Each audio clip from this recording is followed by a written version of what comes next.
Welcome to Germany vs. USA, and today I have no idea what we're talking about. Because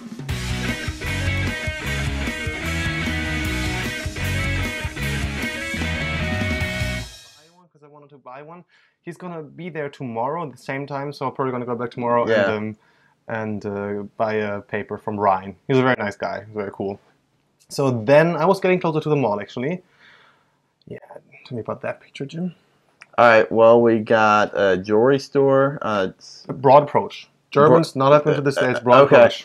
Okay, broad approach. So this is a shopping center with even broader. Even broader. Just the billboards. Yeah, it's just a bunch of signs. So it's just a bunch of big signs. You see FedEx is the largest sign because they're the biggest commercial. Then you see Starbucks in the background. Right. And I think that's just it's very typical American. It's you don't see signage like that. Usually it's like a naked girl holding like a Coca-Cola or something.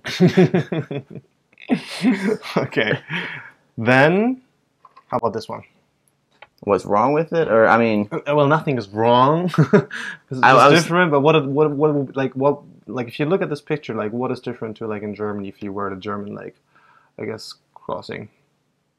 Well, if you were in East Germany, you'd have the nice little guys with the hats on the crosswalks. That is true, but like think about the position of the traffic lights actually. Oh, you're talking so they're on the other side of the street. Right. Where in Germany you'll have them on this side of the street, so like you pull right up. Right. Which to me this makes so much more sense. Like I don't know why we do it in Germany. Like if you sit in the first row, like in front of a traffic light, and sometimes they have them like on the same level, but they are often just up there, so you kind of like have to bend your neck and you can't really see them. And there's some towns have it like that, but it's always confusing because so many people are used to having it that way where they can see. Like they'll just not even pay attention. Right, and you actually can just sit there and you will actually just look straight and you can see if it's red, yellow, or green.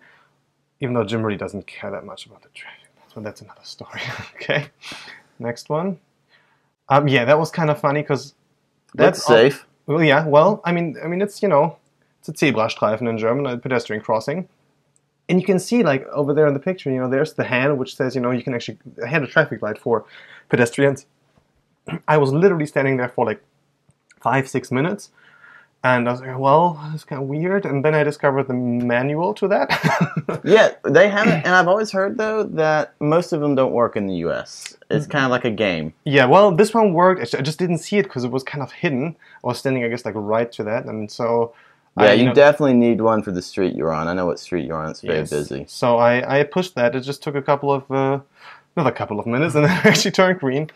And that's when actually I didn't cross then. So yeah, go ahead. Well, I was saying one thing you'll notice too in the U.S. that people do and people get frustrated is they'll pull up past their line because they don't really think pedestrians are going to cross. Oh, okay. And so they'll be like parked on there, and like you kind of have to like weave in and out, like bebop around and then this one here is also, and this is I guess show the next one, and you might get what I'm trying to find here in this one. Look at these two pictures.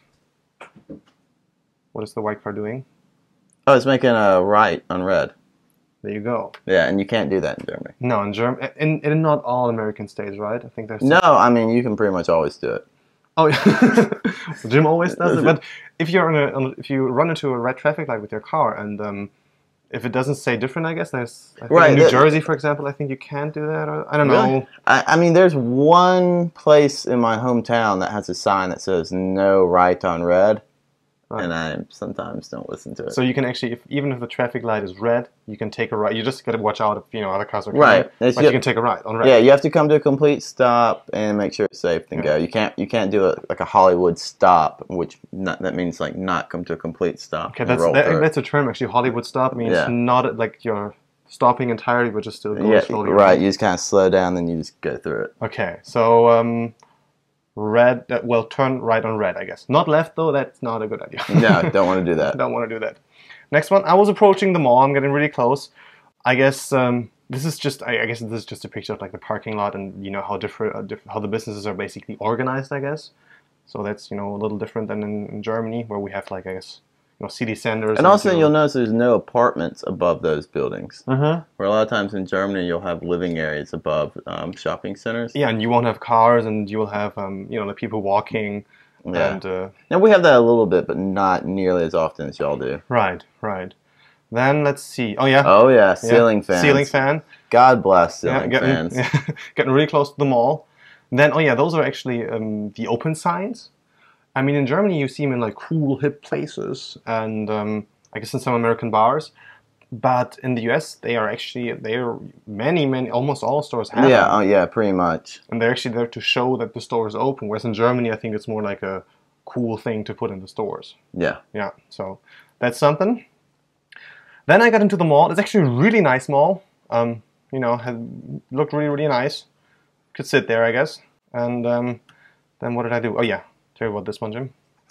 God, I don't even know what that is. It looks dangerous. It says caution. Broad approach. Broad approach. Broad approach. Well, here's a caution sign. I think it's indicating wet floor. Broad approach. I don't know how to get broader than that. What is this? Oh, Spanish. Oh! Yeah, so you'll always see on like hazard signs, like in malls or whatever, or even now, like a lot of the signage on like Lowe's or Home Depot or like bigger like department stores, even Walmart, you'll have English and underneath you'll have Spanish, and which is fine to me. I think a lot of Americans get annoyed with it. Oh, do they? Yeah, but I mean, we have such a large Hispanic population, it makes sense. It does make sense, but yeah, you sorry, you will see that a lot, like grocery stores, everything. Like, is it all over the U.S. or just in? I mean, for the most part. Sorry, man, I got a frog in my throat. Okay. It's a German saying.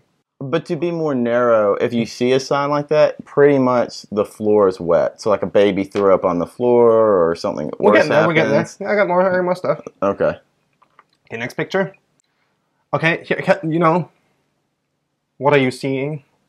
I'm seeing a car for sale in the mall. Good, that's fine. That's And it's also a BMW. right, and that's not the thing I wanted actually, but it's fine. I got more pictures from that for that little feature that I wanted to figure out. This is so hard because I haven't seen I know, it. I know. That's why we're doing this. So this is actually kind of funny. Enjoy 20% off your purchase when you buy our Made in the US of A jeans. You could not do that in Germany. You could not advertise that you actually like get a discount if you buy German products. Really? Oh, No. God, it's a huge thing here. Yeah? Yeah, I mean, people, especially in retail, in even larger retail purchases like cars or furniture or just different things like that, I guess clothes in this case, a lot of people want it made in the U.S. And it's kind of tricky, too, because what will happen is the materials will come from overseas, Right. and then they'll semi-assemble it in the U.S., and then they're allowed to put "Made in the U.S." on it. Oh, okay. Actually, the made in kind of, I guess, thing like made in Germany, made in UK. I think that happened after either World War One or World War II. I'm not sure.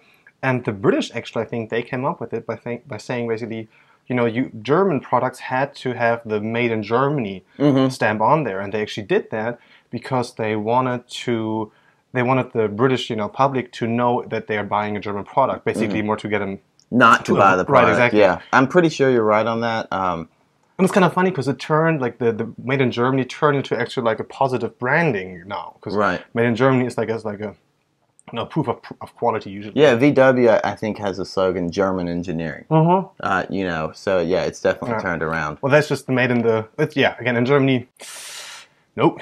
People would burn that place down, I think. Okay. It's just strawberries with chocolate. It's just awesome. You would see that in Germany. Oh yeah, I just liked them. Yeah.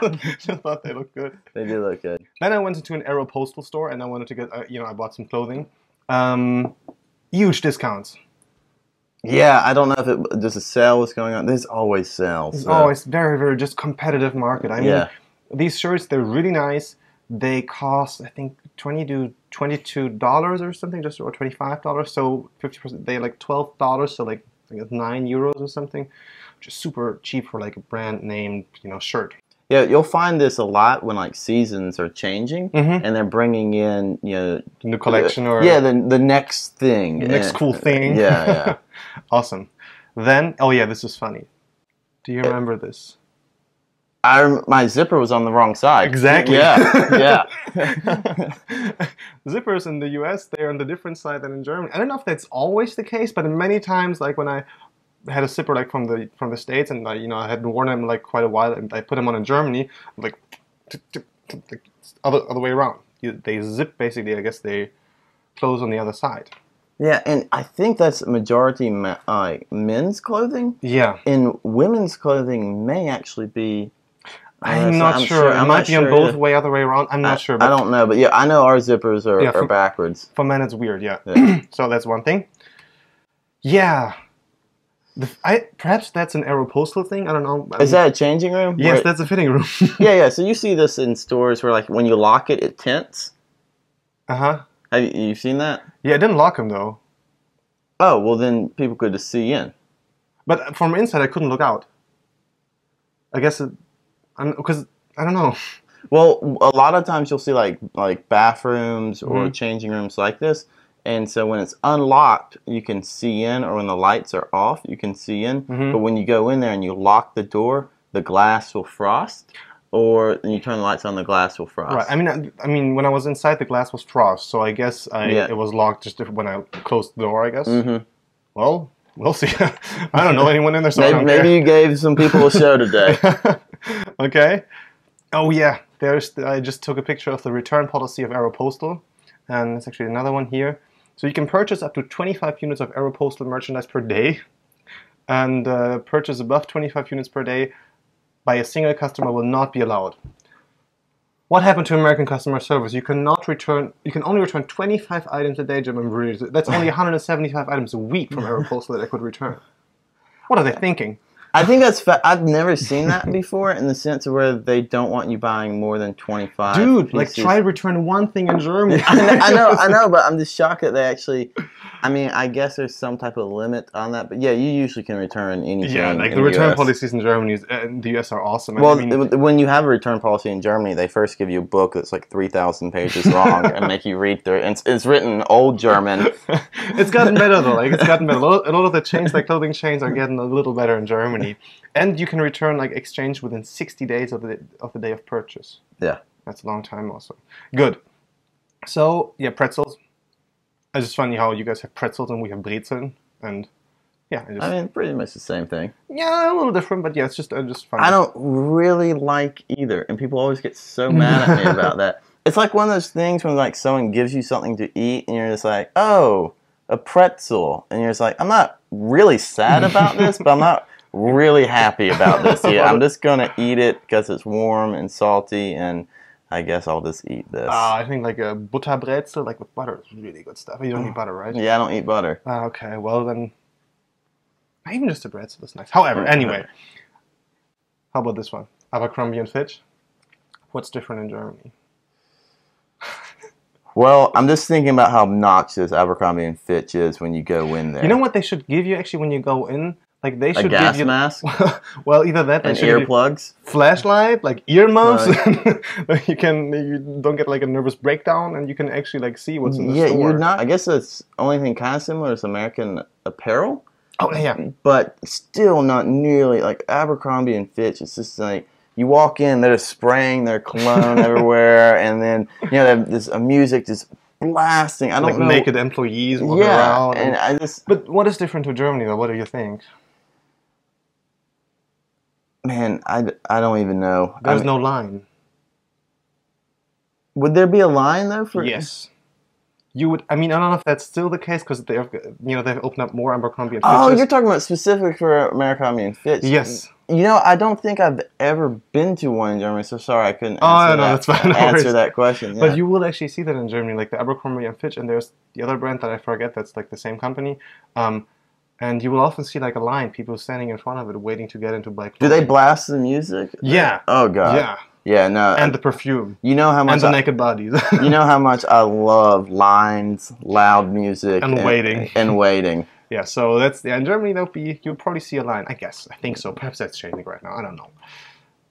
Go to the Apple store. Apple. I mean, y'all really don't have a lot of Apple retail stores. You have a few, but not. We're like I think like 10, 14, I'm not sure, something around there. Yeah, but even a couple of years ago, it was yeah. way less. I mean, they're not everywhere in the U.S., but I mean, each state has at least one or two. Yeah.